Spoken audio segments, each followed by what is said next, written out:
You're watching National Streaming Sports. Over 20 podcasts, 70 shows, and a 3.5-star rating on Roku TV.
Hello, everybody. Glad to be back this week. I got to get you on first, because if I would go on first, I scare people, and I might not even so ready. Come on. I didn't even get my hair combed. Okay, so you could come on just as you are. We are ready to jump right in it. How was it in Tampa Bay? You'll recall at our last meeting in Tampa Bay, right? 2015, was it? The captain and I was sitting together in that hot little corner. Yeah, we were. Corner of the stadium, and the Raiders racked up a record 23 penalties, and we still won the game. Yeah. Remember? I mean, we played a lot better penalty-wise, but that's about the only thing I can say that was, well, okay, in comparison. Right. It was not, well, okay, maybe I'm just because, and again, folks, I'm telling folks, this is the truth, right? Peggy and I have had no pre-game time, because I'm just getting this stuff out. So trust me, everything's off the cuff. She has no idea what I'm going to say, and I have no idea what she's going to say. So if you guys think this is all, no. Oh no, no scripts. Yeah, it was a long weekend.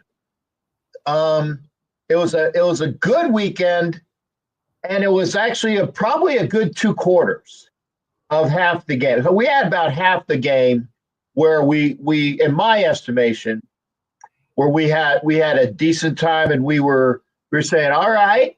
I felt like what's that guy, Matthew McConaughey? All right. Like I was getting. But Big Mo took trips back and forth from bench to bench in the first half of that game. It did. I mean, it did. Started out on Tampa Bay's side, and then all of a sudden it transformed. But I want to get right to the report card.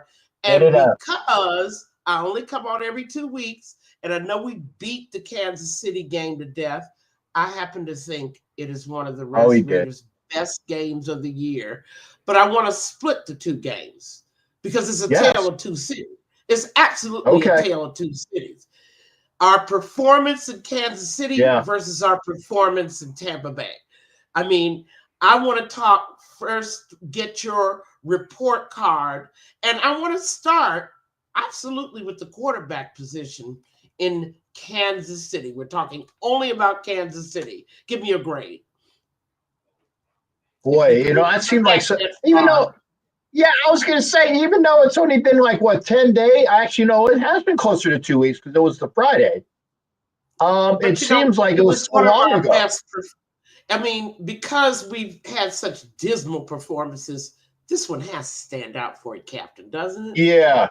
Yeah. It does. It does. And I want to talk about Aiden O'Connell in that game and his performance, first performance back, mind you, from a thumb injury, right? Yeah, it was, wasn't it? Yeah. Yeah, it was. Yeah, it was right off. Yeah, it went. You're in. You're in. I'm going to give Aiden, aside from that snafu that we will talk about, I'm going to give him definitely a solid B plus, coming right back. And I'm going to agree with you. Yeah, solid B plus. That's right. And I also I want to give want you now to grade the wide receivers, a group that I have been beaten and maligning all season long, and they still deserve it, by the way. But I want to talk about includes tight end, wide receivers and tight end. Yeah, you see the whole passing game. The passing game. The other half of that passing game. What grade do you get that? Kansas City. God, it's so long. It's been so. I would say let's not do Kansas City. Let's talk about that dreary Tampa Bay game then, because we don't want to. Well, no. You want cobwebs might come. Spiders might come out of there. You want Kansas City? I'm gonna give the receivers. I don't call any really bad things. So I'll give the receivers a B. And then, but if you're going to talk about the other day, Sunday, passing game? All right, let's talk about Sunday because I'm quite sure it's only Tuesday, so they haven't exactly beat it to death. Let's not talk about Kansas City anymore. And the only reason I wanted to talk about Kansas City because I'll try to remember. The Tampa Bay performance comes on the heels of Kansas City. Right. First thing I noticed, Tampa Bay. The energy wasn't there. No, I mean they didn't wake up until the second quarter. I don't even call that a wake up. I call that Tampa Bay being Tampa Bay. If you watch the Tampa Bay Bucks, they have this yo-yo thing going on too with their team, where Baker Mayfield is either in Tampa Bay or he's back in Cleveland, reliving his days in Cleveland. And that's what the second quarter was all about. Yeah. That's why they got rid of him. Okay? And for all you people, and for all you people that are saying, oh, we should have got Baker Mayfield. He was on display. Exactly. Why we didn't get why we don't need a guy like him. We have our own problems at quarterback without having to deal with his moods, okay? He will be brilliant in one quarter, and then in the second quarter, another guy shows up. Okay, so let's go to Tampa Bay, and I want to start with the defense, D-line. What grade do you give them? They were psychotic, schizophrenic. They would, they were not there in the first quarter. They were not there in the latter half of the third quarter and the fourth quarter. In fact, when Tampa Bay had that one where they needed they just break down, and then they had the long run, and the next play is like a 3-yard run. They gave up. You can see it's like, yeah, okay, just let him in. Just let him in. I mean, but give me a grade, Captain. Give me a grade. Oh, a grade? Oh, well, then they were. I said schizophrenic. I'd say C. Good at times, I'd have to agree bad at with times. You. And yeah. I want to add two notes. I want to talk about Mr. Max Crosby in Tampa Bay. Okay. First thing I noticed, you'll recall in the second quarter, Adam Butler went down. And everybody rushed on the field, including Pierce.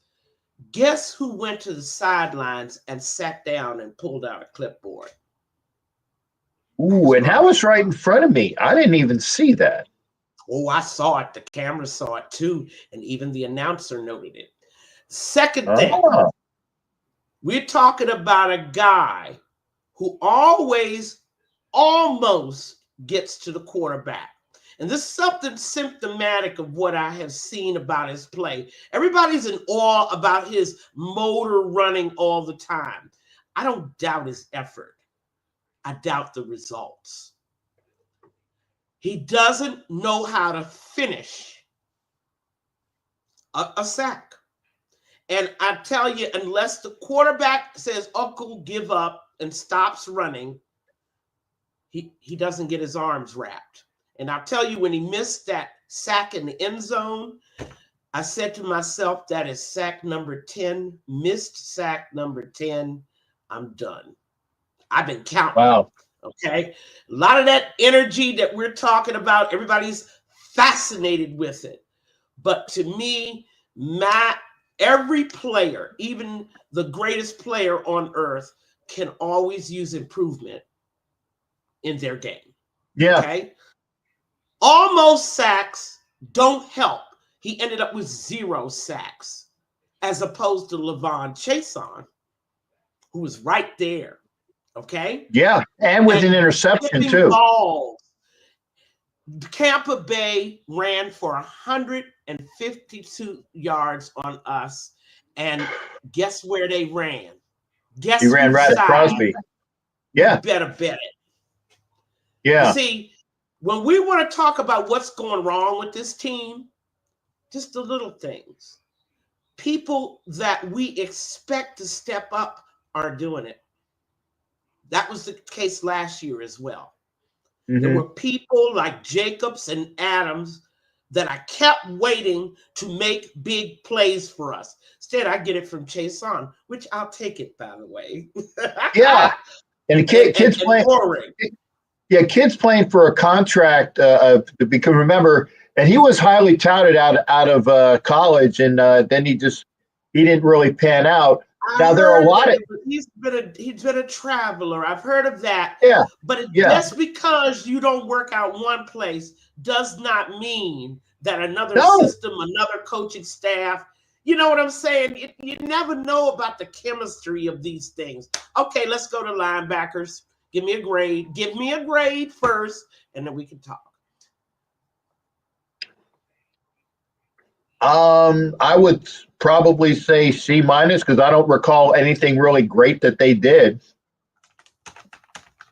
And let me also take this time, since I just put Max on the rack, it's time to put Diablo on the rack. Yeah. If I watch another game where he is in the wrong gap, letting tight ends run by him, not thinking that he's part of the zone coverage that Graham is in. That's infuriating. It's like, and I see it all the time. It's like where the receivers. Because people, the 4-2-5, those two, they're part of the zone too. Yeah. Yeah. And that's what makes what happens to that underneath stuff.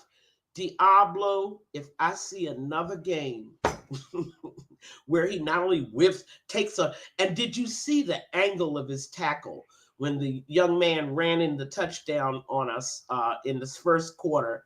And his angle was for the feet instead of the ball and the head of the man going over the goal line. I couldn't believe it. Why are you angling for the legs when you're that close to the goal line? Yeah, and that was the one. That was the corner, the first touchdown corner end zone pass. Yeah, no, it wasn't a pass. It was the run. Oh, okay, yeah, because the corner pass on Jones. That was we're not even. We've talked about Jones already. We know he's a guy. Yeah.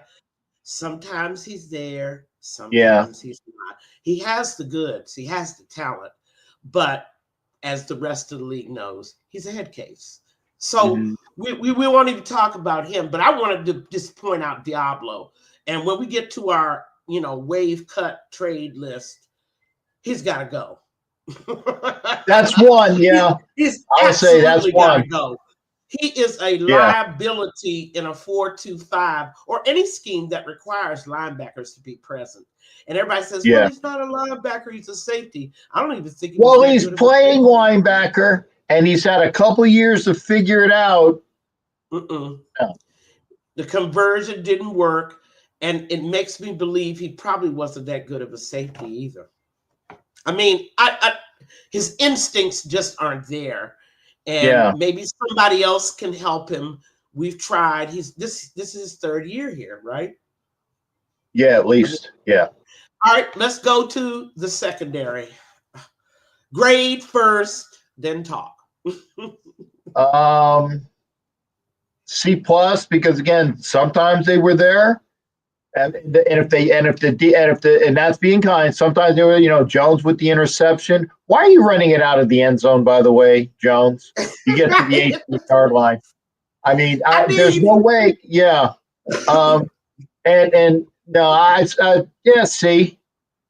And Captain, you're being generous because if it wasn't for the play of Morig, it would be an F. But I give them a D. Yep, that's true. I will say it's for failure. Failure. Once again, they keep flunking the test. When a quarterback is holding the ball for an extended time, you got to go man. Yep. You got to go man coverage. And if you don't know how to do man coverage, you don't belong in an NFL secondary. At some point, even in a zone, you're going to be required. And that would be when the quarterback has the ball. Time and time again, we keep these quarterbacks that are facing us keep finding holes in our zone. What's going on, Captain? Why do they keep finding soft spots? Why on 3rd and 7, he scrambles, boof, he completes a bullet for 10 yards. Why? I don't know. I don't know.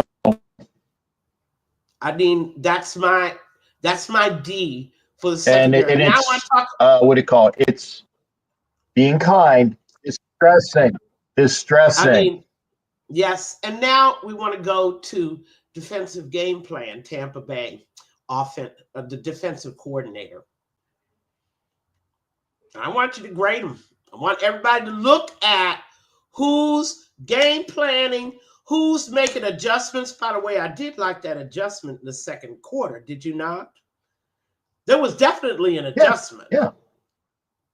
But the problem is they came out in the third quarter and did the exact same thing that they were doing in the first quarter. I couldn't understand it. What's going on?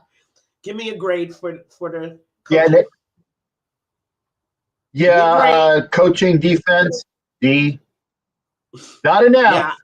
Not enough, a D. I mean, I'm going to give them a C because of their second quarter adjustment. And then the second half, they came out. And then, of course, in the fourth quarter, the wheels completely fell off.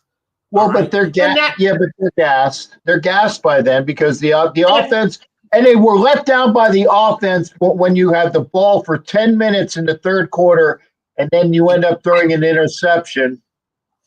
And they're like, man, are you effing serious? We go all that way. Know what team they're playing on. Every single game they played in, there is an offensive turnover, you can count on it because the offense has been playing so poorly, and the offensive line in particular. So the defense ought to know by now.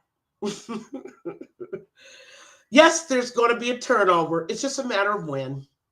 Yeah. It is what it is. Okay? And that shouldn't have deflated them. And normally it would not have. But this time it did seem to stick a fork in them, didn't it? Yeah. Yeah. That's coaching. That's coaching. They were non what was where they had the stomach, the gut punch, because I believe, and maybe I'm wrong on this, we had a ball for 10 minutes and then turn it over. And then the next time we got the ball, if I'm not mistaken, that was when O'Connell got hurt. Right. And then as soon as that happened, they're like, yeah, there's no way in hell we're coming back from this one. And it was true. They were gassed. But I mean, quite frankly, if you're the Raiders defense, you already know your offense is just not capable.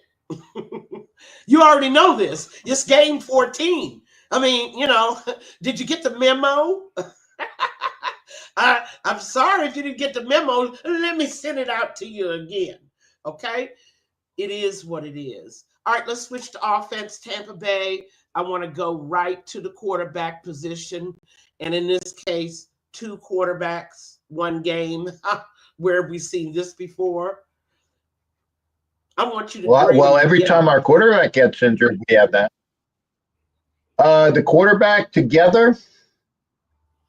I saw no difference between them, but if you did, let me know. Yeah, no, I'd say it's like a C- at best, D+ probably. I mean, garbage stats, but not really any. It was the running game that was fantastic in my estimation. The running game, not when you don't gain 100 yards. Okay, it was close. But the problem was it didn't make a difference. No, it was much better in Kansas City. But again, everybody took a step back in this game. Everybody. Yeah, but it looked like the only offense to me, and you guys will excuse me because, yes, I was at the game. Yes, I was receiving messages at the game because things were Did we get a grade? Did we get a grade for the quarterback? You said C, and I wanted to. Yeah, I said C-, D+. I was very disappointed in the quarterback play, even before O'Connell got hurt. And by the way, speaking of getting hurt, see, this is where people have to pay attention. O'Connell was hurt before he got carted off. Yeah. Are people do people remember seeing the wincing on his face after someone had fallen on his ankle? And that's when the wincing began. Okay. Mm-hmm. I mean, he was actually gritting his teeth together. Okay. Yeah. As he hobbled up, and he was visibly limping. So that play where he actually got pushed, and everybody's crying about no foul. Surprise, surprise. The Raiders don't get a flag when they should get one, and get a flag when they don't deserve one. And I missed that. I missed that because, again, folks, my attention was on the fact that they got the catch to Jacoby Myers. And then I look and I'm like, what the hell? Who is? It's like I didn't even know who it was. And I'm like, oh hell, it's O'Connell. And I did not see, and they did not show. They did not show most of the players. Okay, right? They didn't show it on the jumbotron. They didn't show it on the jumbotron because they knew exactly. They knew that it was an effed up play, and I did not know how bad it was because they didn't show it. If you didn't know how bad it was, you see, I heard a few complaints from the peanut gallery. Folks out there know what I'm talking about. Well, they hit our quarterback. We should have been rumbling. Most people didn't even see it. It was on the opposite side of the field, on the Tampa Bay side of the field, and it was at the end of the play.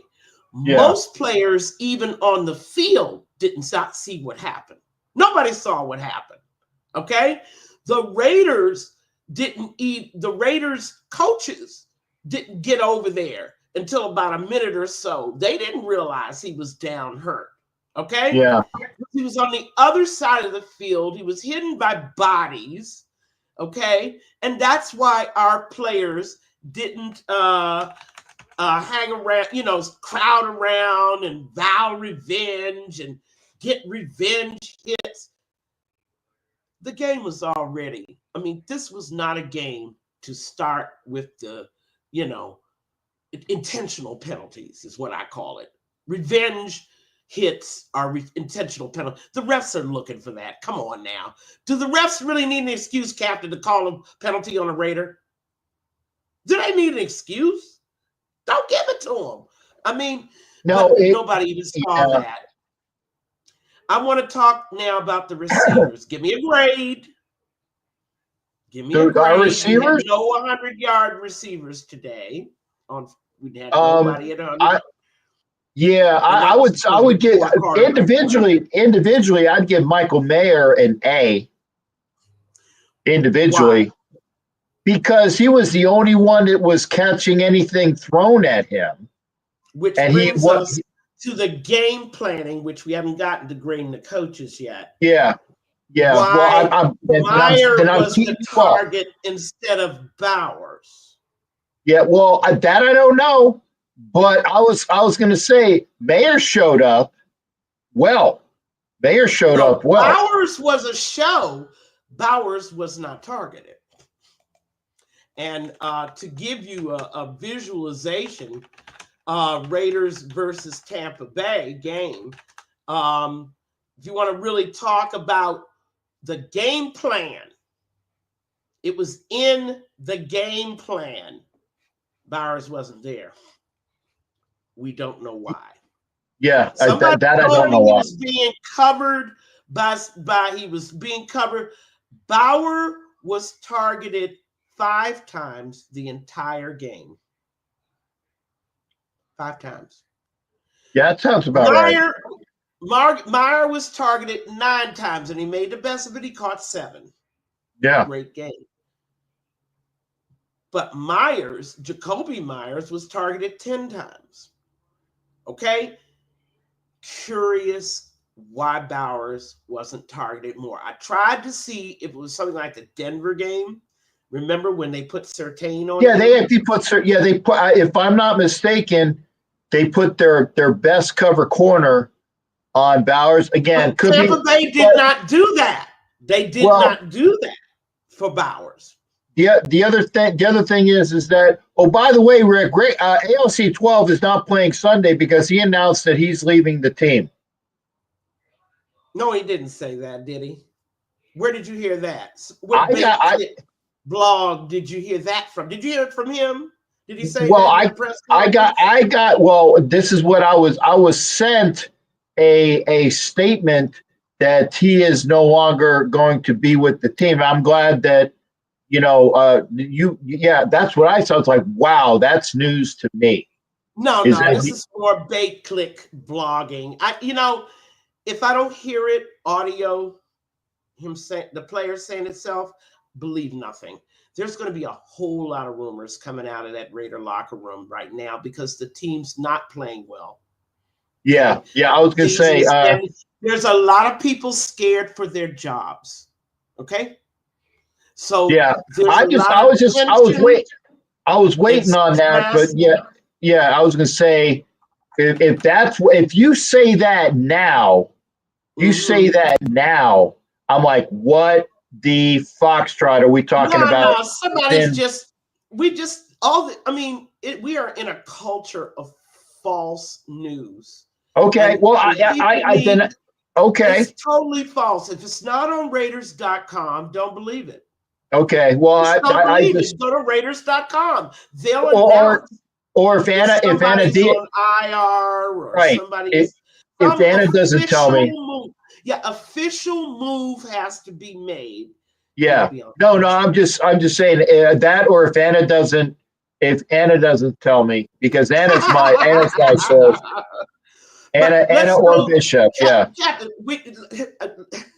let's go to the running game. I appreciated the running game, especially. Yeah, I did. It looked like, and God, why haven't we used Sincere McCormick before, like the last 2 weeks? I think there's a progression of experimentation going on now that you're out of it. You know what I'm saying? Yeah. Now that's obvious. To bring in guys from your practice squad and everywhere. People are playing for their jobs in 2025 now, Captain. Which will be a great segue. Yeah, great segue. So give me a grade for the running game. I'd give it a solid B. You liked it, didn't you? And I did too, especially that third quarter drive that we've already talked about. That was solid, wasn't it? I really liked that. And I kind of felt that Turner went to the run too often for my bones, because I felt like he had set up. I already saw the Tampa Bay safeties up at the line of scrimmage. So I thought he had set up play action. I was waiting for play action. Yeah. And it never came. It never came. Let's go to, of course, the O-line. Poor little things. They've been so maligned this year. I mean, I can't imagine. See. They actually are showing signs of life. Thank God, Joe Philbin is showing signs that there's some movement in terms of people holding their blocks. Yeah. Okay. I knew Philbin had to go back to the basics with that line. I mean, because that line was, I seen Pee Wee play better than the way they played this year. So I knew they had to go back to basics, and it starts with just holding your block. Mm-hmm. Okay. And putting basic offensive line stuff, putting your head on the right side of the person you're blocking. So if you are blocking somebody this way, you put your head so that you're on the right side of their body so you can push them to the left. Basic offensive line stuff. But see, I knew Philbin with this line that Philbin would have to go back to high school and start teaching fundamental use of the hands, use of the arms, foot position. We can't even talk about schemes until we could get their fundamentals. Their fundamentals were so screwed up. It was insane how screwed up the fundamentals were. So they did do okay. I agree with you, C. Now let me go right to the offensive game planning. Offensive play calling, the offensive coordinator. What grade do you give him? C-. Not a failure, but it was average. And like you said, if they're sucking up for the run, that's when you hit the guy over the linebacker in front. Action. I'm like, okay, it's time. It's coming. Next play. Next play. After he had run it 5 straight times, right? Right. And for that reason, I'm going to give Turner a D. And this is one of the reasons why Turner failed in Washington and why he basically hasn't gotten an OC position since Washington. Okay? There's a fundamental misunderstanding of the game, and his dad being there is nice, but Turner himself, and this is one of the reasons why I'm going to go right to the discussion. I'm going to segue right into the discussion of OC next year. Turner can't be that guy. Job's too big for him. It's another Getsy. I don't know what your thoughts are about it. What are your thoughts? Even with I was going to say the way he thinks. He's not a Getsy. That's like calling him a bastard that's been put into the orphanage, he ain't that bad. He's not great. He's about average at best, and he did really good things with Dad's help in Kansas City, but he's not. Then the next game, you got to be consistent, and we can't be that doing was the complaint in Washington. you can't be doing the up and down railroad crap. And for that reason, what the Raiders have required since the day we kicked McDaniel's butt out of here seems like in a a long time ago in a far galaxy, but it's really not. What McDaniels did was he destroyed not only the heart and soul, but the esprit de corps. He destroyed the fundamentals of how you put together an offense in a way that they can gain yards and score. Yeah, and then they have people like Dante Scarnecchia as the O-line guy. Thank God he left. Right? So they don't understand when you have an offense, when you have 11 guys that don't know how to put together consecutively good plays in order to score, and nobody scored a touchdown except O'Connell on Sunday, back to where we were before. And I mean, none of our wide receivers scored, none of our running backs scored. When you have guys on the field that don't know how to score, I mean, we have a fundamental problem that I think is too giant for Turner. And I don't know what people are thinking out there in terms of looking for an OC, but I don't believe Turner's your guy. He's not Getsy, but he's not much better than Getsy either. And I think that it's already been proven. The job is too big for him. Mm-hmm. People keep underestimating how huge the job is of rebuilding this offense. It's not just offensive line. You got to bring a new quarterback in. Mm-hmm. So you manage as an offensive coordinator, you're going to have to manage on three fronts. You got to bring another number one wide receiver in. Do you not? Yeah. So you've got to manage improvement of three vital and important aspects of the offense all at the same time. Four. You need a new quarterback. You need a new WR1. You need a new running back. And then you need a new running back. Okay, I'm gonna give it to you, but that's like low priority for me. I got you, but you also need to make sure that your offensive line scheme and guy, which is actually three. I was just going by positions, right? But if y'all want a nice little shiny little fancy running back, okay, I'm not gonna argue. No. I don't care how fancy he is. About who can do this job. You're asking for a guy, an offensive coordinator that can manage to improve all four of those things at the same time. To put them all together, to meld them into a cogent offense that can actually score points, gain yards, and score points. Well, here's the thing. You know what you're asking of your offensive coordinator. Do you understand what you're asking? Yeah.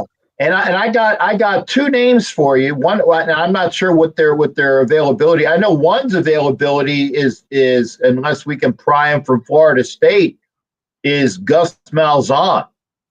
Okay, because he left from being the head coach at UCF. He's going to be the OC for Florida State, an offensive guru that would be worth. You don't have to sell him, because if you recommend him, that's good enough for me. Give me another name. Yeah. Eric Bieniemy, obviously. Well, that goes without saying. And let me also say, and Captain, please search the colleges for another guy that possibly if you understand how huge of a job we are asking our offensive coordinator to do, you got to bring in somebody with some big chops, who got nice deep networks, who has the ability to attract top staff, O-line coach, quarterback coach. That's the thing. You're not going to get Gus Malzahn because you have to overpay Florida State for him, and you're not going to do that. If Gus Malzahn goes from being the head coach at UCF, he is good. He is good. Florida State overpaid for him because he went from being the head coach at UCF to the OC at Florida State because they need help badly. You're going to have to overbid Florida State for him. That's not going to happen.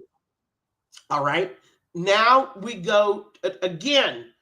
What are the resume requirements of the Raiders' new OC? He's got to have had success developing a quarterback. Yeah, that's gonna knock out half of the candidates right there. Well, look at what quarterback.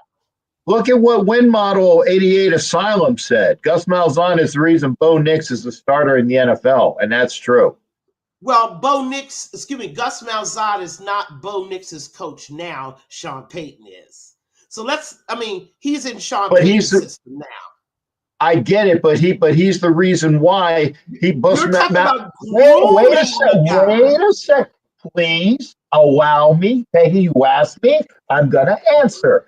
Malzahn, right, was at Auburn, and Bo Nix was at Auburn before he went to Oregon, and that was the start of him being the quarterback that he was, because he's very, very capable. He went from Auburn to Oregon, and then he's a pro quarterback. That's the kind of logic that people use everywhere, and I hear you.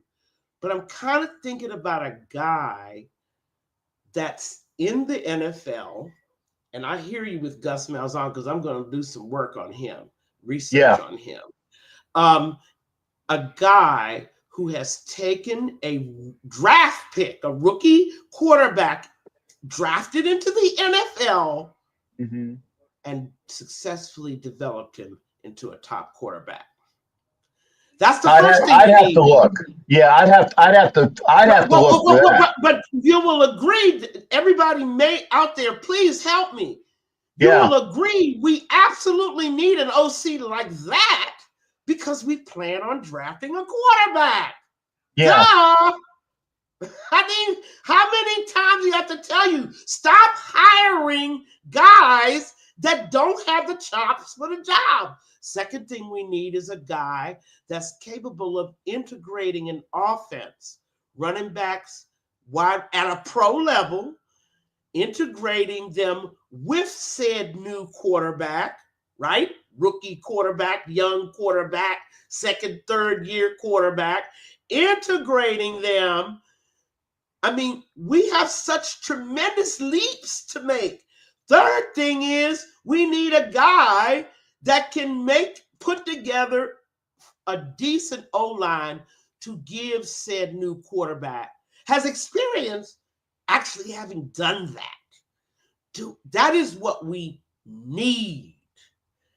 Now, what we gonna get is something else. I'm not sure. Say, now, in a perfect, you're talking perfect world, Papa Whiskey, perfect world, Peggy.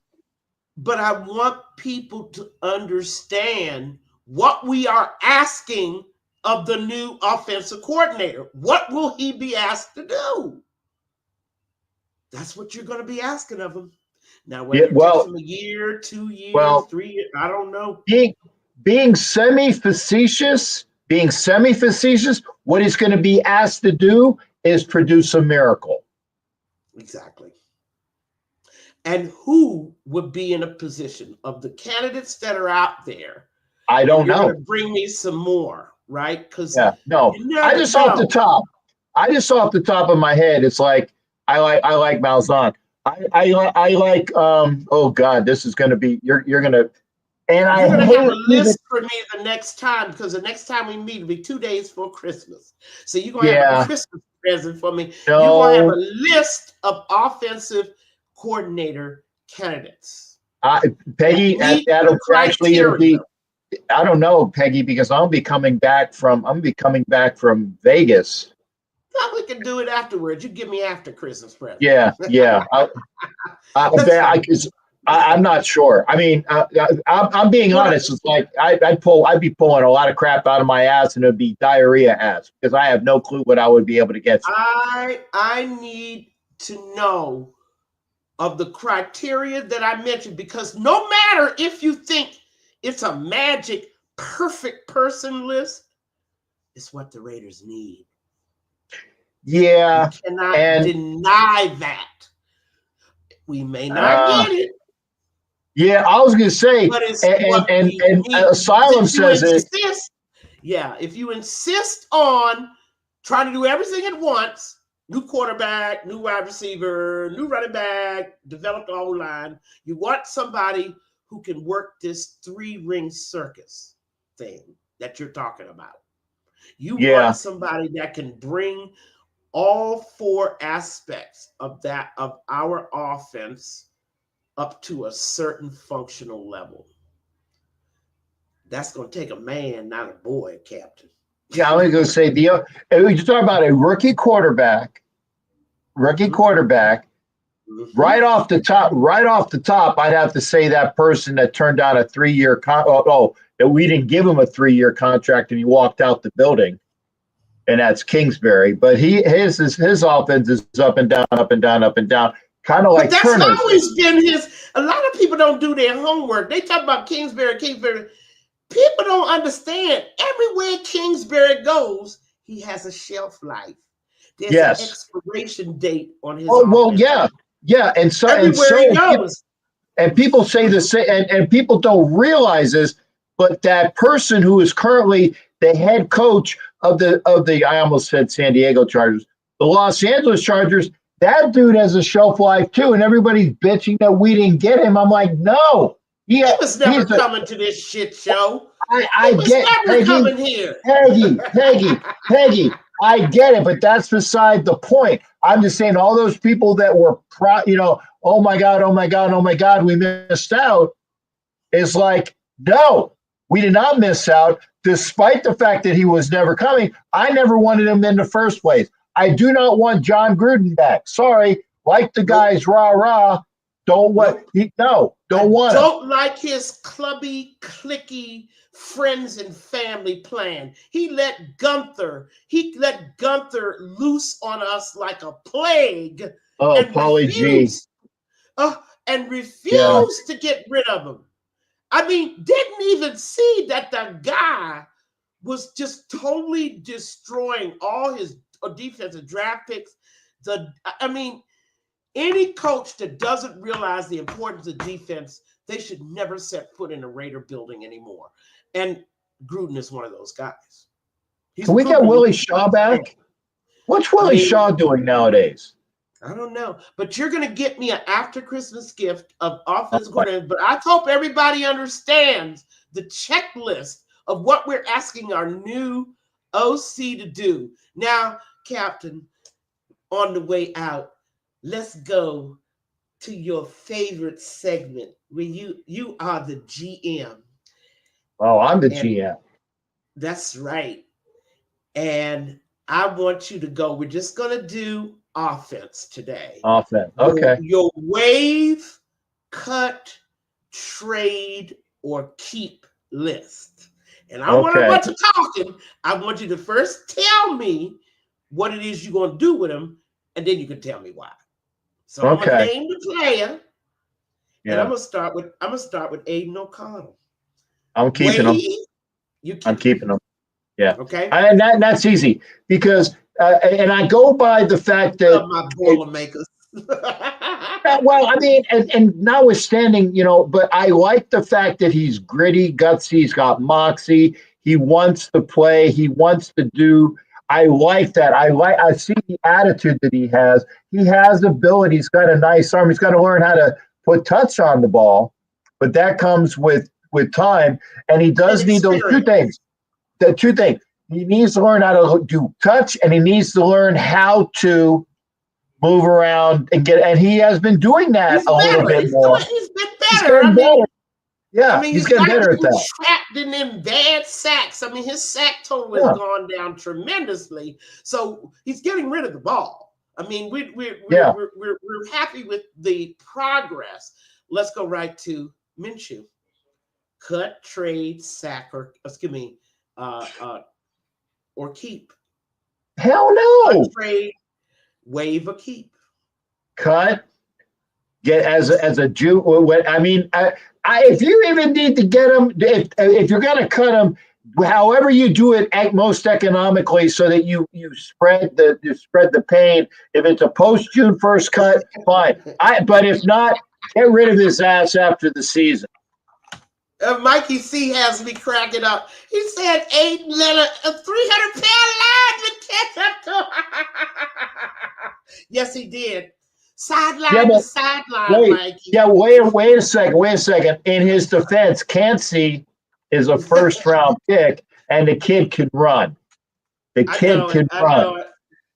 Oh, and Fresno Raiderette, when you mentioned Gruden, she was like, uh-oh. No. Hey, Fresno. I put my number in the comments, so you have something to text me on. Text me on my number, Fresno. That's Sylvia. No, we wear garlic and cross before we go get him. Okay, we're not thinking anywhere about that. But now we're on our cut list. Let's go to Zamir White. Cut, waive, trade, keep. I would. Depending upon the scheme, it really depends on who the OC is, but he needs to work on his vision. I like what I saw in college, so you can actually work on vision. You need to. Jacobs learned it. Jacobs used to run right in the back of the ass. That's true. Right in the back of the ass of his offensive lineman. He learned it. 4 years. He learned it. Okay. So I would if the contract is okay, you keep him. If not, you can like you said. I would say trade him for. Year. I think this is it for him. This is his third year. Then you give him like a 1 year. A 1 year prove it deal or option year. I like him, but he needs to show, and hopefully it's not a big. It's not a I big wasn't aware you could teach vision, but then you reminded me it did take Jacobs about 4 years. Thank you. A set of eyes, but he did grow. He did grow, and he's doing rather well. And if White, he's on a rather well team. Okay. Yes, but he has a quarterback. Okay, right, and an offensive line. But he did rather well when he led the league in rushing, didn't he? And we won 6 games for all of that effort. I'd hate to sweat. It's like a man who. Never mind. I was going to talk about the man and the virgin, but never mind. We're not going to tell a story. That's an awful lot of blood, sweat, and tears for very little return. Come on. I'm going to give the man credit. I would, like I said, if he's at the end of his contract, if he's at the end of his contract, the 1 year prove it, not too expensive. If he's at the end of his contract, you can't cut him because he's gone. I would do a 1 year prove it deal, and if he walks, he walks. All right, let's go right to Abdullah. Cut, trade, keep, or waive. I think he's waive. I like him, but you can get better production with other people. I know. He's the lone holdout from the McDaniels regime. Yeah, I like him, Abdullah. I do. I like him. But you know what? Cut him. Mm-hmm. Yeah, I know. Now, of course, Madison, who we picked up from the Vikings. And he's been hurt lately, and it's hard to. Yeah, I was going to say, but Madison's on a longer deal, I think. So he got at least a 2 year deal. Yeah, he's on a 2 year deal, and he only made it through half the season. I liked what I saw of him when I did see him, so I'm definitely keeping him for that deal. I'm keeping him. Keeping them for the damn. Let's go through those old linemen. Let me start with Meredith. Meredith is actually playing well, and Wait a minute, better than anybody else. Pretty much, yeah. And he was on another 1 year. He was on another 1 year deal. And I'm going to quickly throw in Cody Whitehair just so you can do the perfunctory. Bye. Captain's like, bye. No. As soon as you said the name bye, it's like I would. You know how you say don't let the door slam you on it? No, I would slam the door on his ass. I know that. No, you wouldn't, because there's somebody who would go through first. He was slammed, and that's the next guy, Andre James. And you signed him to a 3-year deal. What you gonna do about that dead? You gonna you gonna eat that dead money, aren't you? Well, I try to get something for him if somebody is stupid enough to give us something for him. Because of the cap ramifications. No, I would try to get something for him, but if not, eat the money because we've done it before. I mean, goodness, how could anybody have looked at the films from last year and thought that guy was worth a 3-year contract? That's probably a Getsy idea. I can't imagine it originating from Telesco. It would have to be a guy that was watching offensive films, right? Yeah, that's sad. It's sad. Okay, that's sad. And of course, I'm not going to say anything about my rookie stay. Oh yeah, the rookie stay, and I'm going to take this. I'm going to take your. I'm going to take your thunder. Yes, Mumford stays. You think he stays? Well, I like Mumford. Mumford needs more depth. Yeah, and he needs more tutelage. I like the raw. He was one of the better. He was one of. This is his 3rd year being raw. But he's had some shitty offensive line. He's had some shitty offensive line coaches. Shitty. Yeah. Get him to get a good offensive line guy, and I like Mumford. All right, I saved the best for last. Miller. What you gonna do about that left tackle position? What's his contract? Yes, look that up because you want to know about the numbers, which is smart GM. I love GMs that have brains. And you asked. That's why I said. But that's the left tackle, Captain. I know, but the thing is that you're going to laugh though. But when Mumford was playing left tackle, he actually played better. That's what everybody was. Not everybody, but a few people were saying. But you see, we don't know what happened to Miller. I mean, it's a sad story. First of all, he's going to be 30 years old next year. Okay. Yeah. We'd have to take a hit. Dead cap, only $3.3 million. Okay, we've paid out most of his salary. Is that like is that if we can do post June 1st, it's half and half, right? Right, exactly. Okay. If it's post June next year. I would try to see if somebody wants him in a deal. Yeah. I would like to see someone wants him in a deal. I like him. I mean, if somebody wants him in a deal, great. Unless you kind of do the old got one more year in him because his injuries, but you know what? You gotta cut.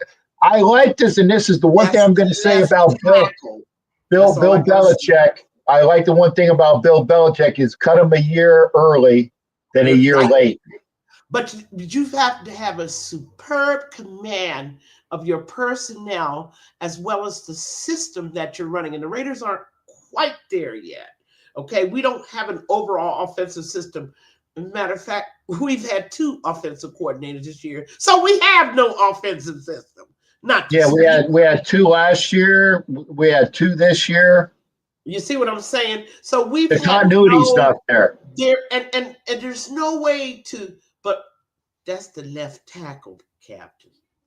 We must Yeah, I know. upgrade. And now the next thing is, do you do it through the draft and hopefully keep Colton maybe another year to get your young man ready? Or you just outright go get all pro? Pay for Well, it. if you can find one that's worthwhile, yeah, I would plug that in free agency. Jeff Langham, it's like I got stuff to do. Look on the Black Hole website about the history of the Black Hole, please. And Black every Hole. if you draft, then you have to keep Colton another year. Yeah, you'll and have to I keep was going to say, yeah. If you're going to draft, then that you already say that is a package deal. Colton Miller is supposed to be able to teach the guy that's going to be taking over if you draft for him. And the other part of that is finally the last little Mohican on that line, and I mean little, and that's Parham. Cut, keep, waive, trade. I try to trade him. Of course. You asked. I asked. So I would try to trade Parham. If not, he's so tiny. I can't have a guard at 285 pounds. And I feel bad for him because he was asked to play guard at 285 pounds. That's the other thing. Unless he puts on some weight and I can help him with that, we go out for pizza every night. No, it has to be muscle weight, Cap. It has to be them doubling of the fibers in the muscle. You see, and then when I put weight on the guy, is he going to move the same? Is his technique going to, you know what I'm saying? Is his footwork going to be the same? Carrying 15, 20 extra pounds now. You understand what I'm trying to say here? Yeah, and you left out on. Go out and get an all-pro. That position, I get rid of him and get me an all-pro. And you left out Andres Pete and bye-bye. Oh, yeah, I know. He's a backup guy. And I haven't seen much of him, but enough is enough. I mean, really, for that offensive line. Let's go right to the wide receiver. I got a little bit more time. Right to the wide receiver, Jacoby Meyer. Definitely. And, the commentators made a statement about him, and it reminded me of Tim Brown, okay? A guy that can still function no matter who the quarterback is. Mm-hmm. That's handy. You know what I'm saying? That's a workman-like guy, okay? A guy with skills. I just wish he'd run longer routes for the life of me, but he's just not that kind of guy. He's an over-the-middle guy. He's a 10-yard first down guy, but he's reliable. As a matter of fact, he's our only reliable. Thank you. He's our only reliable wide receiver. And he don't go deep. Okay. All right. The Bobsey twins. I was gonna say, Turner and Tucker. Keep one. Which one you keep? One. Well, that's what I'm saying. You keep They're one. Both too small. That's what I said. Keep one. Figure out who that one's going to be and let the other one walk. Like I said, keep one, figure out who's it going to be, who has more, like I said, who has more like special teams ability, who can, gets her 40 score, who's more reliable in catching the ball. Keep one and let the other one walk because they are basically the same receiver. They are, and in size. And they're still very young, and they still have so much to learn. Don't get me started on Edgar Bennett. I don't know what he's been doing with them for the last 2 years.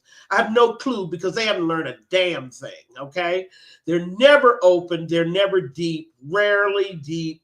I mean, we got that nice play against Kansas City, did we not? Yeah. But that was like one of 3 passes of 30 yards and over that we have completed all year long. Yeah. And by the way, Fresno Raiderette, make sure you text me, please. And Rue J She's is over hungry. there on. Yeah, Rue J's over. Fresno, I owe you some pizza. Get with me on the thing, and we'll go get some pizza. And so take care. Text me there. We'll do some pizza. Jay. And Rue J. So you think one of the Bobbsey twins got to go? Yeah, okay. Because you're paying double the money for the same guy. I know it.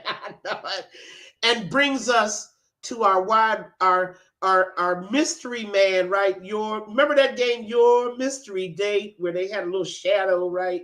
Yeah, boy, and we're showing our age on that one.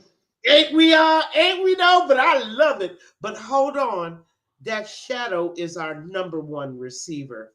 And I would like to introduce to you, Captain, the list of 2025 free agents at wide receiver. I just want to. Oh, wait a second. You glossed over the kid from Tennessee that can burn. Which one? I can't remember. I think it was 80. His number, I think, is 82. No. Free agent wide receiver. No. This was the kid from we signed him. He's from Tennessee. Are you talking about McAllister? No. Or the other one. I know who you're talking about. But see, just the fact that we can't even call his name. The Raiders haven't even put him on the field. Perhaps we'll see him.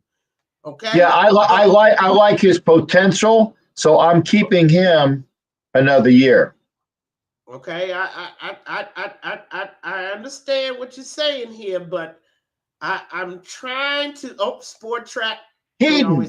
Thank you. Jeffrey's got it. Keaton, is he still in the practice squad somewhere? No. He's on the 53. I saw him suited up the other day. Oh, really?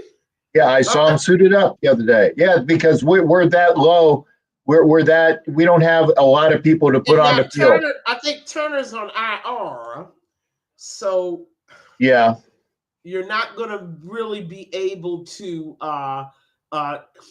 Maybe he's odd man out because Captain wants to get rid of the Bobbsey twins. So okay, I get it. You want to let me trace the positions. Yeah, I want Keaton on there. I want Keaton.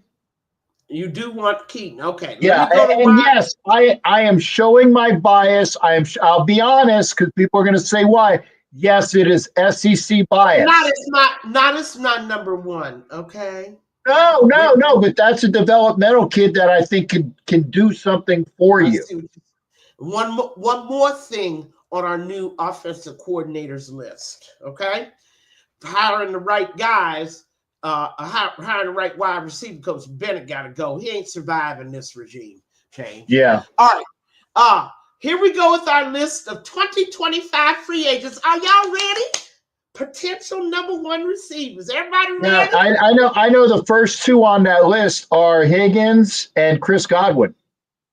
Well, no, actually Diggs is out there. Diggs is kind of old. Well, this is, again, Captain, that's why I'm throwing these names out to you. Age matters. Yeah.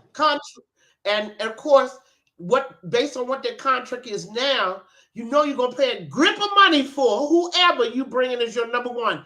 Because, once again, Captain, do you want him to be a draft pick? Do you actually want to draft a rookie and call him your number one receiver?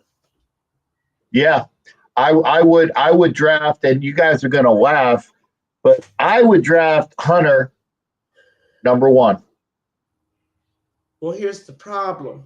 Now I only have one veteran receiver on the field, and that's, again, Meyer, who runs his little 20-yard routes very ably.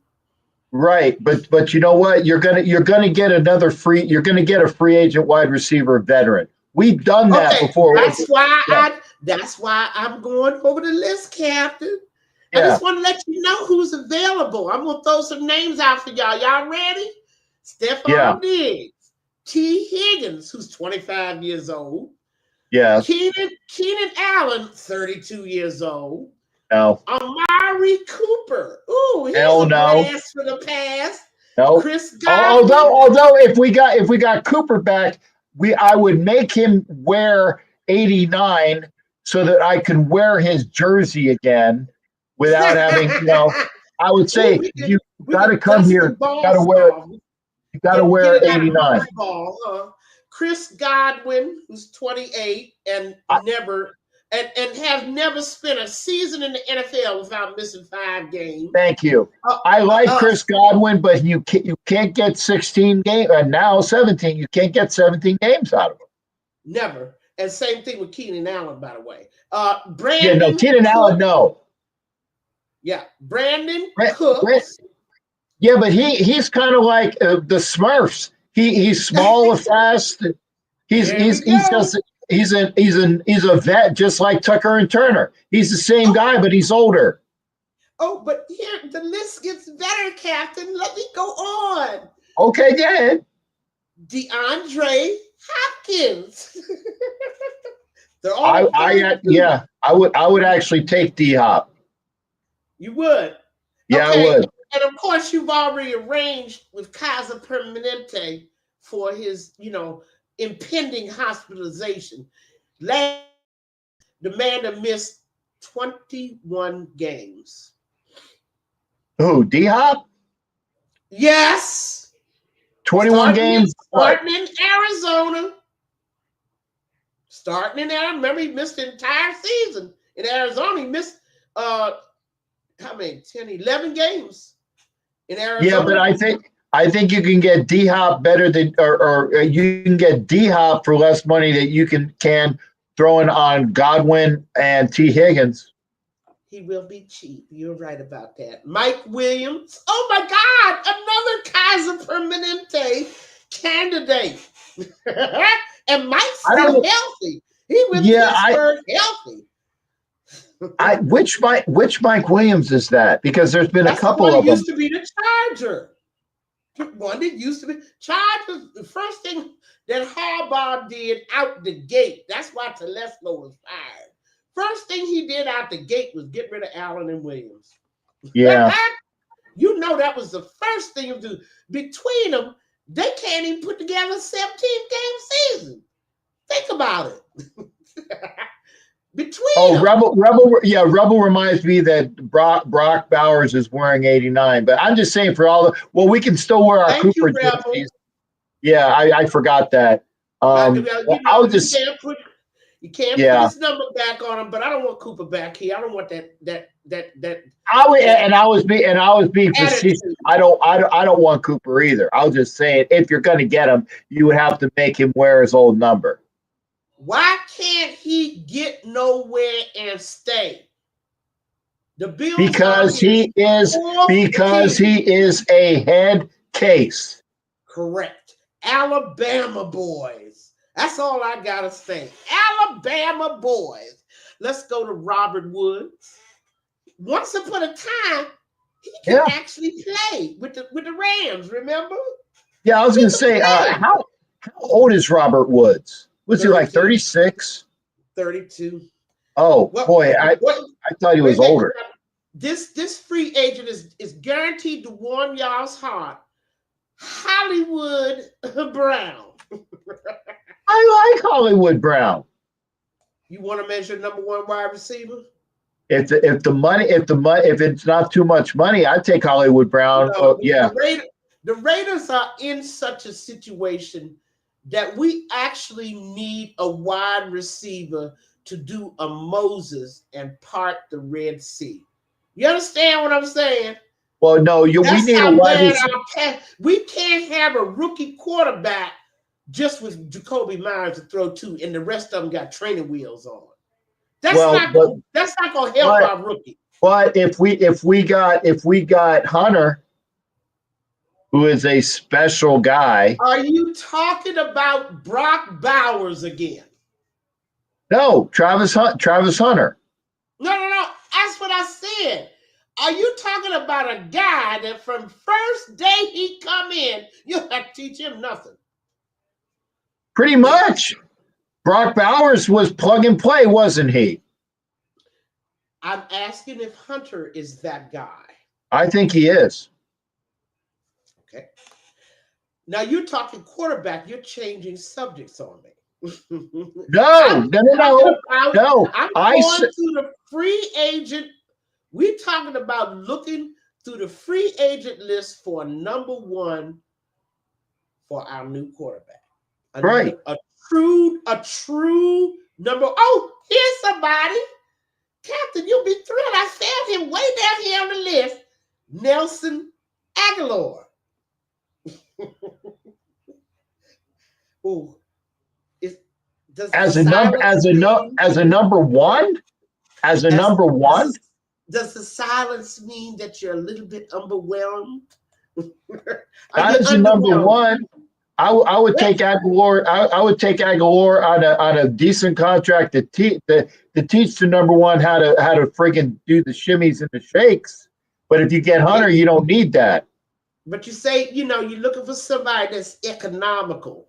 Yeah, I'm looking for economical.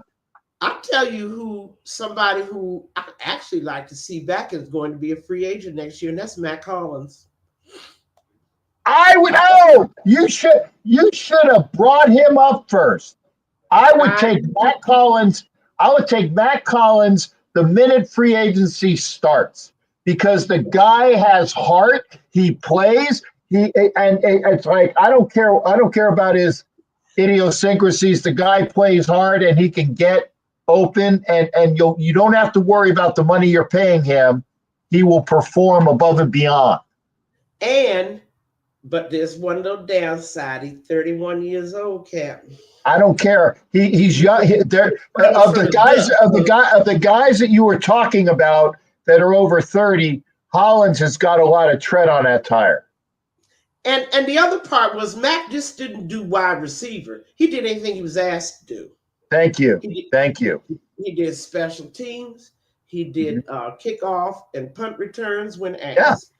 And he is playing well. He's playing well for the Bills. Yes, of course, because he knows what he's doing. But I'm talking about a true number one. The true number one, unfortunately, is going to either be you pay a lot for T. Higgins, or you're going to pay a little bit for Godwin and know that he's not going to be there for the entire year. Or Godwin as the number one? No, I see it. Well, but see, that's what you got left after T. Higgins. All these other guys are like 1As or B pluses. They're not really number one. Can I have one more after Christmas present? You're going to bring me a list of college draftees that have, in your opinion, the potential to be number one receivers. Because we if we don't go to free agency, we're gonna have to take one in the draft. Yeah. And you can't take them first round, so you got to be somebody who's gonna be there second round, right? Okay. Unless you trade or do something to get 2 first-round picks, but that's what I was gonna say is. I would with how the Patriots always used to go up and they'd give like they were like wimpy.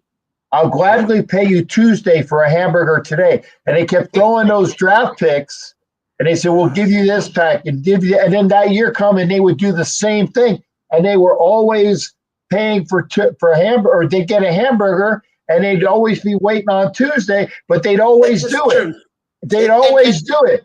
And why do you think for all those people that were mad that we didn't, quote, move up in the draft, why do you think Telesco said no? And by the way, every other NFL team that wanted to move up in the 10, nobody traded in the top 10.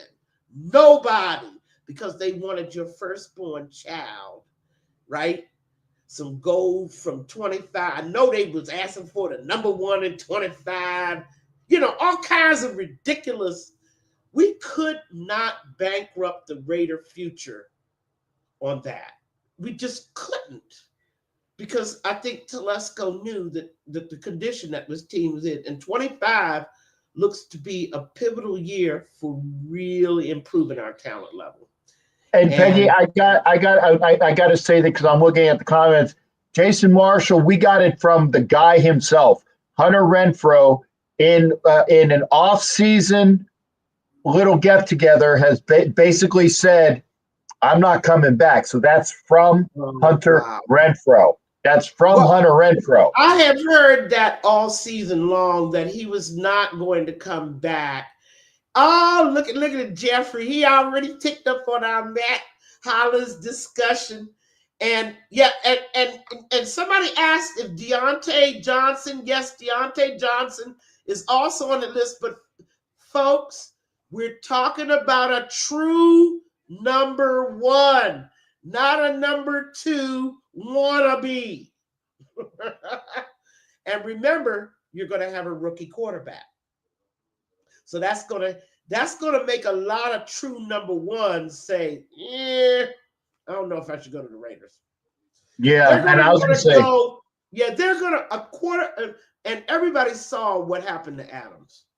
You're going to want to go to a place where the quarterback situation is settled, and has been settled for a few years. Mm-hmm. You know what I'm saying? If you want your numbers, right, to grow and increase, you don't want to go into an experiment, which is what the Raiders will be next year. We may not be able to get anybody from free agent. You think T will come here? I don't think T is a number one. Now, that's my personal opinion. Yeah. I don't think T is a reliable receiver. I think that the only reason why T is overrated. I think T would be a number one if Jamar Chase wasn't there. No, I don't think he would be either. He's not reliable. He's had more drops Sunday night than he had catches. I didn't watch the game. Yeah. See, you gotta see. I watch everybody in the NFL. So I just saw Mac Hollins get a touchdown on the NFL Network. Yes, you did. That's why I brought his name up. But I true number one. He's a good enough. He's a good enough to teach the number one that we'll probably either get it. And if we don't get Hunter in the first pick, we're gonna have to get a good wide receiver in the draft. And Mac Hollins is the guy that I would like to see teach the kid. I would take Mac Hollins to teach the kid. And he might not be a legit, but he will do everything we ask of him. But maybe we want a situation, then here again, it's our offensive coordinator comes into sharp focus again, where we want a rookie wide receiver and a rookie quarterback to grow together. Where it pretty much worked for the Bengals. I don't know. It was Burrow and Chase in the same year. Maybe Chase was the year before, but they worked. Someone will help us with that. I'm not sure, but they certainly have grown together. Yeah, because they had that rapport at LSU. So let us be clear. Do we want, once again, we're asking for a top flight guy that can manage that relationship too. We done added to the list of the kind of OC we want. Yeah. He has to be a genius at play design. I mean, now that you've got Bowers that can shake the boots off of a defense underneath, the possibilities over top are endless if you have the right offensive mind in charge. And that's, to me, what Getsy was never going to be able to do. I mean, his mind wasn't, and I don't think Turner has the mind. His dad does, but his dad does, yeah. But he doesn't have that kind of imagination. Right. Yeah. Asylum said, one was 1 year and the other one was the next year, and it worked out. But it worked out, didn't it? I mean, and you have to manage that relationship. You have to design stuff just for them. You have to design stuff to get that double coverage off of Chase, right? Yeah. You have to I mean, you have to do things. And it's the same thing. If you've got Brock Bowers as your only legit receiver, then you need to design plays to get people off of Bowers. And that's why actually I like what they were doing with Mayer the other day, not Myers, but Mayer, because people were looking for Bowers, and maybe that's why he wasn't thrown to a lot, because the coverage was there, maybe. But Mayer did what 7-9 again, Peggy. And by the way, I thought I 7-9 is great. Yeah, I thought I taped the game, and I was so pissed when I found out that I didn't take the game. Oh, my God, you didn't? Oh, I'm so sorry. Because I was mad, If you get a chance to relook, and I kept looking for a corner or safety that was basically dogging Bowers everywhere he went. I didn't see it. Yeah, good night, Jay, by the way. I saw mismatches. But because he wasn't the target, Myers is the target. They game planned for Meyer to be the target. Mystifying. You got an all-pro tight end sitting there, and you game planning for the other guy. That's very commendable, but it's not going to trick anybody. And more importantly, you didn't score. You didn't throw anything to the end zone for either of those guys. I mean, when are they going to be used like that? Send them to the end zone. What do we have to do, Captain? Anyway, I'm way over my time. Only reason I had a chance to play late because I got something finished up right before I got on the air. But I really have to fly. And we are going to pick this up on defense the next time we meet, which will be the week after Christmas, right? Week after. I was going to say week after Christmas is probably better.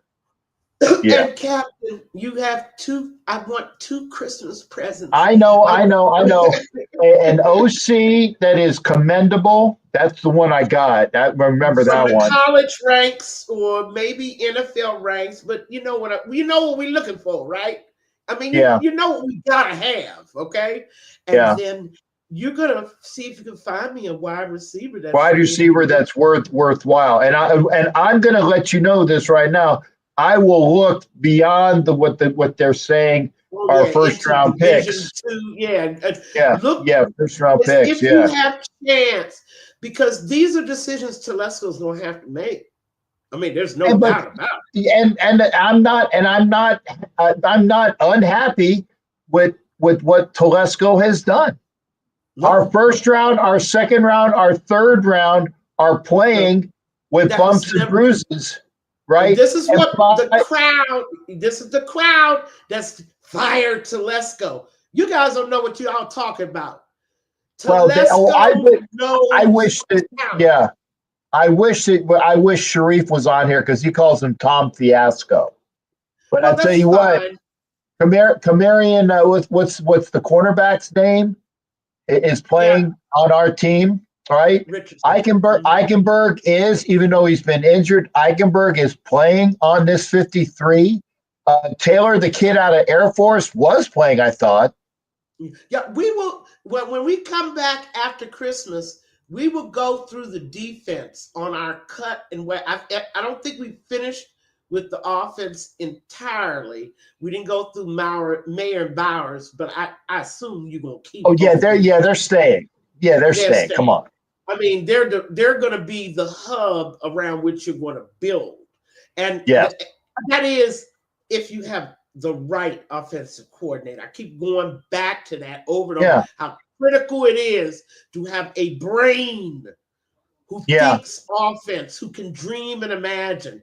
Anyway, everybody, Merry Christmas. And I'm not going to see you till after Christmas. And Merry Christmas, Happy Hanukkah. Happy Kwanzaa, whatever. But thanks again, Peggy. Bye, Captain. Bye-bye, darling. You take care. Happy holidays to you. I will. Bye-bye. Bye-bye. All right, that was Peggy. Hour and a half in, and like I said, Merry Christmas, Happy Hanukkah, Happy Kwanzaa, Happy Festivus. I'm going to cover everything.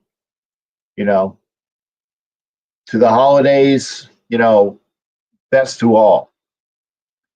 I would stay on for another half an hour. I really would, but I don't feel good. I don't fit, not TMI, but I don't feel good in the belly. So having said that, make sure you pop in again tomorrow for NFL Nation Live. Walter Fulmer, you just joined Ritter Home Skillet on IG.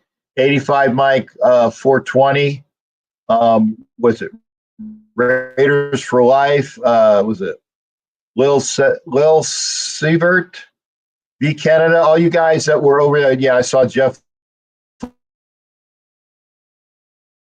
over there on Instagram as well. Hit up the website.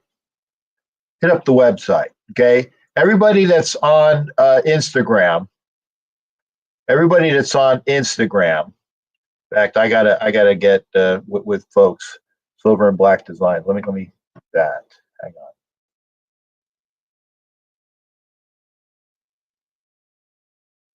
Do that. There we go.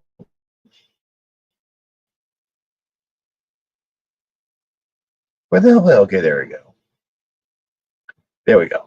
So everybody, yes, I will be at the Monday night game. So y'all come out and see me on the Monday night game. And Pepto-Bismol is going to be used. That's all I got to say. Take care, everybody. See me, remember, tomorrow, NFL Nation Live. NFL Nation Live. Wild Wild West will be on the channel as well afterwards.